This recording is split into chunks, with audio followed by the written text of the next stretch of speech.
You know that moment, you're standing in a room, maybe it's a work event or just some casual party, and you see someone, they just walk up to a group, they start talking, and they look so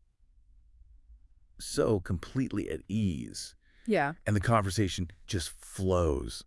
You're just standing there thinking, how do they do that? How do they have that instant confidence? It really does look like magic, doesn't it? But, our sources for this, the whole collection of conversation guides and some social psychology notes, they all confirm it's not magic. It's just a technique. But technique, we're really tackling that core psychological freeze, that moment when you want to say something, but your brain just hits pause. Exactly. We're not really looking for, basic fluency tips here. We're trying to go deeper into the, I guess, the architecture of confidence itself. Yeah. So the mission for this deep dive is to pull out those foundational mindset shifts. And the tools. The practical, repeatable tools. Yes, the tools that turn those really awkward pauses into, hopefully, genuine connections. And we really want to unlock that secret, the secret that doesn't depend on being, super charismatic or perfect. Right. It just relies on having a structure. Right. So if you feel like your social life is some kind of performance where you're just bound to fail, this is about getting you the toolkit to change that. Starting right now. So let's get into it. Okay, so we have to start with the psychology. That freeze. The sources, they call it the terrifying loop.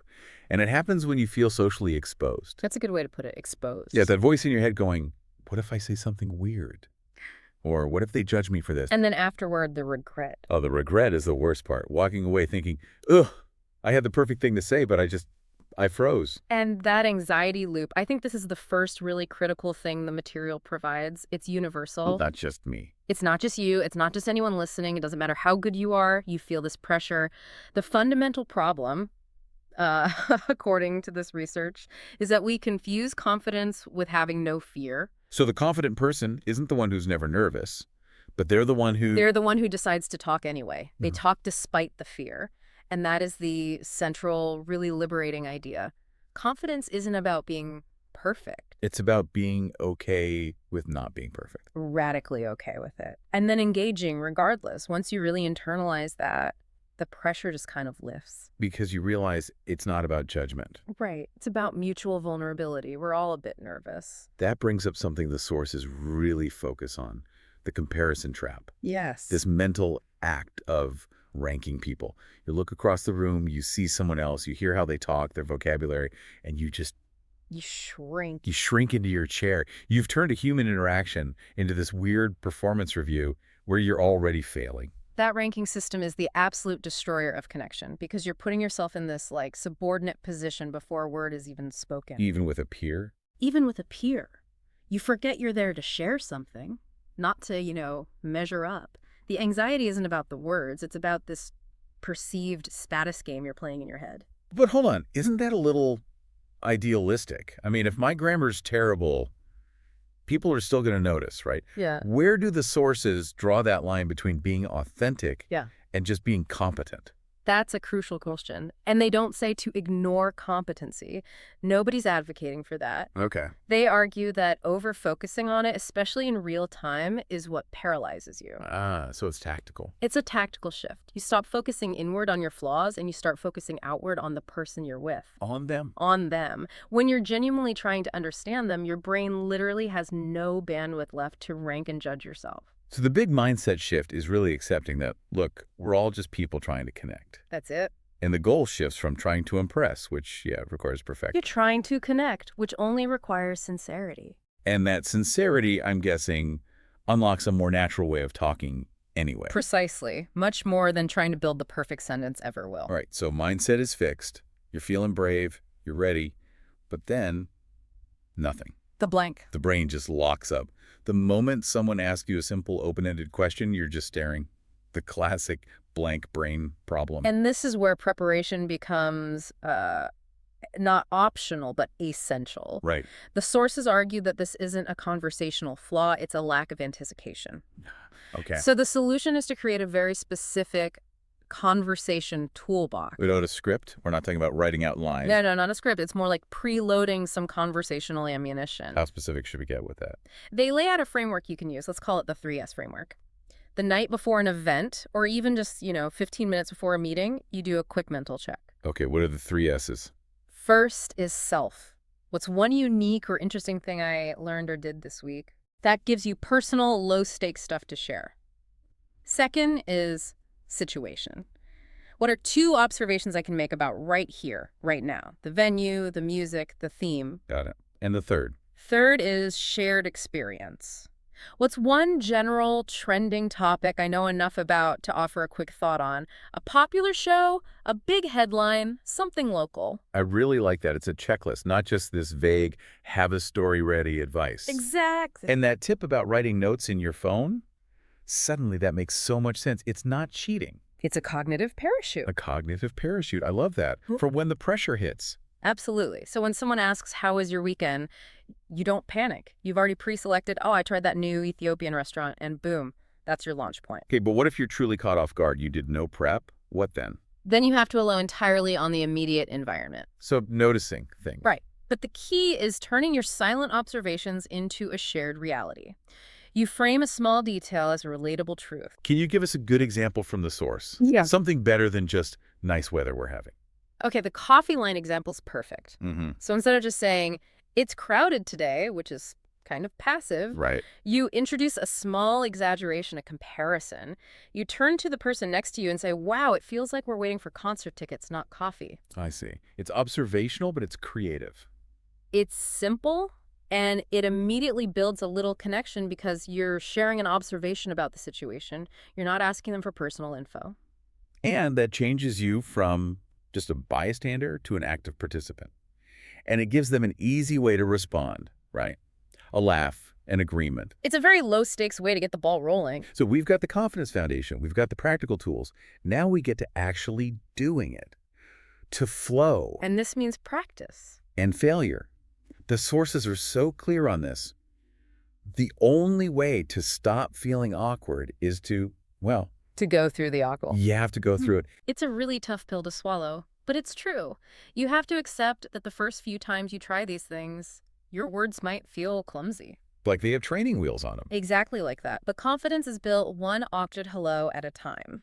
And the philosophy on mistakes is so important here. We're all taught to avoid them. But the sources frame them as feedback. They're just powerful data points. Right. There's a great saying, if you're not making mistakes, you're not trying hard enough. Mm. Every time you stumble on a word, you're just learning a boundary. The real goal is to stop obsessing over grammar and just focus on the meaning you're trying to communicate. Which lets the language feel more authentic. Yes. And this leads right into what the sources say is the real separator. What takes you from just being a capable speaker to a fluent communicator? Learning to listen with intent. Listening with intent. Yeah. Not just listening to reply. Exactly. Most of us, we're just waiting for our turn to talk. Listening with intent is active. You're paying attention to the subtext, the emotions, the hesitations. The energy between the words. It's not about reading the dictionary. It's about reading the speaker. So what does that look like in practice? Mm. How does that make a conversation feel more dynamic and less taking turns? This is where we talk about mirroring, but we have to deepen that definition a little bit. Okay. Mirroring isn't just restating a fact. So you went to Italy. That can sound really dry, almost like you're interrogating them. Right, like you're just checking a box. True rapport comes from mirroring the feeling, the tone. Okay. Give us a more specific example of that emotionally intelligent mirroring. Sure. Let's say someone tells you about a project at work. It was super stressful, but they finally finished it and they sound relieved. Mm-hmm. Simple fact mirroring is, so you finished the project. Right, dry. Intent mirroring is, wow, that sounds like a massive weight off your shoulders. You must feel incredible relief now that it's done. Ah, okay. You're validating their emotional state. You are validating their experience. And that validation, maybe combined with subconsciously matching their body language or pace a bit, it builds instant, deep rapport. Because it shows you are actually receiving your message. Not just processing their data. And when you do that, you realize fluency isn't about perfect sentences. It's about shared meaning. You stop worrying about sounding smart. And you start sounding sincere. And that's the real engine of connection. Okay, now for the part that I think so many of us struggle with, the part that's often overlooked. How to end a conversation. The graceful exit. Yes. We've mastered the start, we've got the flow going, but then the chat starts looping, or you just need to leave. How do you get out without being awkward? This is where confidence really shows because it requires agency. You don't have to just wait for it to die out. Which might never happen. It might never happen. Confidence means you can close the loop yourself on your own terms, but still leave a really positive final impression. The big fear is always seeming rude or abrupt. So what are the main techniques the sources give for that? They focus on using context and providing a brief, non-defensive excuse. We can break it down into two main types. Okay. The first is what we can call the time-bound necessity. A time-bound necessity. You use a gentle, practical constraint. You say something like, I've really enjoyed our chat, but I promised myself I'd get one more thing done before I leave. So it's about an external need. Right. Or, it's been so great talking, but I need to grab a drink before that line gets insane. It states a need without asking for permission. I like that. What's the second technique? The second is future pacing. Future pacing. This keeps the connection going while you're initiating the break. You summarize a future touch point. I'm going to head back to the group, but let's connect next week about that new project. So you're signaling that the conversation isn't ending because you're bored. Exactly. It's ending because of timing, and you're reinforcing that the relationship will continue. Future pacing is smart. It's not an exit, it's a bridge. It keeps the energy positive. It prevents that awkward fade out. It really does. Confidence means you start with warmth and you end with grace. And the material says that if you just deliver that line with genuine warmth and eye contact, people almost never see it as rude. They see it as professional and graceful. Sang and Chu fine. So to wrap up this whole deep dive, what we're really seeing is that conversational confidence is... It's a behavioral science. It's not a talent you're born with. It's a skill you build. It's built on a structure. Yeah. Shifting your mindset from performance to connection, building out that 3S conversation toolbox. And committing to the practice, even when it feels awkward. Especially when it feels awkward. So here's the final thought for you to take this and use it, like, right away. We know confidence grows in those small, intentional moments. Ordering coffee, the checkout line at the store. You already practiced the start of a conversation there. Right. But here's the challenge. Can you use one of those moments today, not just to practice ending with grace, but to practice failing gracefully? Ooh, I like that. Say something a little bit awkward, a tiny slip up, and then just move on. No apology, no cringing. Make the act of recovering from a small mistake just as intentional as your icebreaker. Because that's how you really stop performing. And start connecting. We'll see you next time on The Deep Dive.